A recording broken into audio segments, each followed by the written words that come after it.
lalo nag-radiate yung desire kong magkaroon ng anak. So, for a few years of flying, I tried. I tried to look for someone na pwede akong maging co-parent with, na pwede akong magkaroon ng anak, pero magkaibigan kami. Kasi ako, I've always known na when I want something, I really know what I want. At alam kong gusto kong magkaroon ng anak, pero hindi ko nakikita sa sarili ko yung conventional or traditional family. And so, I tried looking for a friend na willing makipag-co-parent sa akin. And may nakilala naman ako. So, nagkausap kami. And then, sinabi namin ano ang conditions or agreement namin sa bawat isa. And then, nag-try kami ng artificial way. And at that time, hindi nabuo. Hindi nabuo yung pangarap ko. Hindi nabuo yung pangarap namin maging co-parent. Siguro, at that time, I think 5 or 6 years ago, maybe it wasn't meant to be.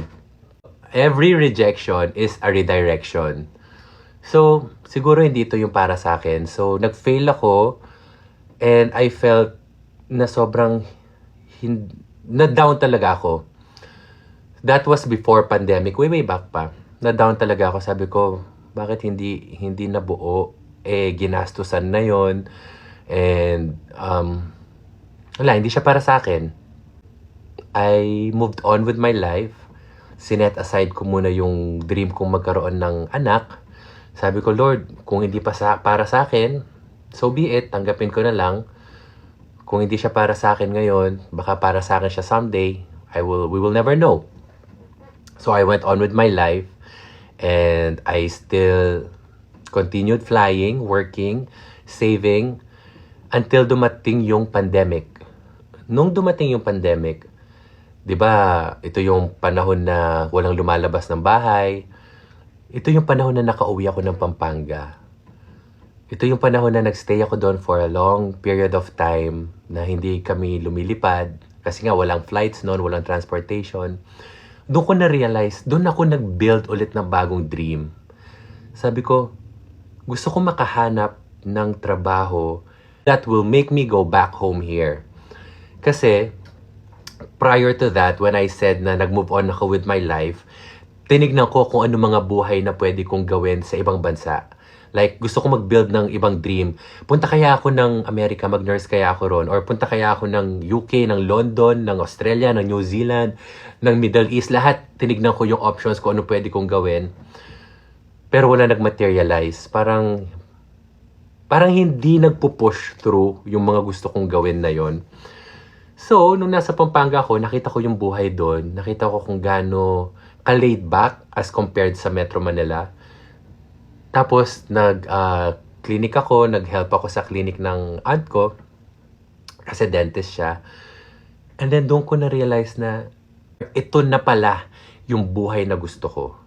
Wherein, gusto ko magkaroon ng routine. Like, papasok ako ng 8 to 5 and then I'm done for the day. Naramdaman ko yung home. So, I am one of those people na gustong umuwi sa probinsya instead of migrating abroad.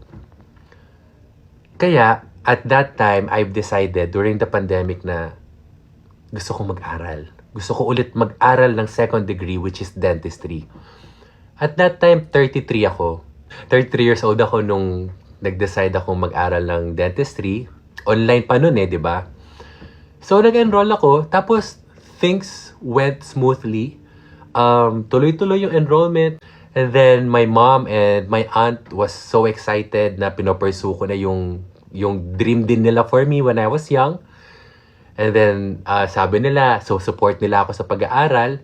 But then again, sabi ko sa kanila, nakapag-ipon naman ako, gusto ko munang support yung sarili ko sa schooling. Gusto ko munang i-use yung savings ko, tignan ko kung hanggang saan ako dadalhin.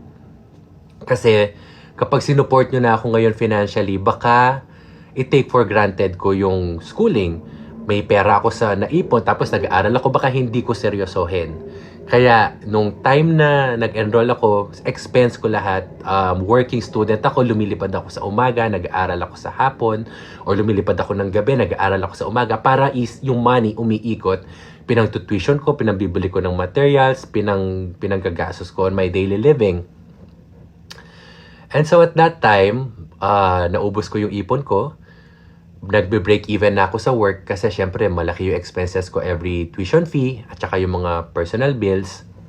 Dahil doon, sobrang siniseryoso ko yung pag-aaral ko. 6 years nga pala. 6 years ko siyang iti-take. Ayun na, go on with my life and lilipad na tayo sa part 3.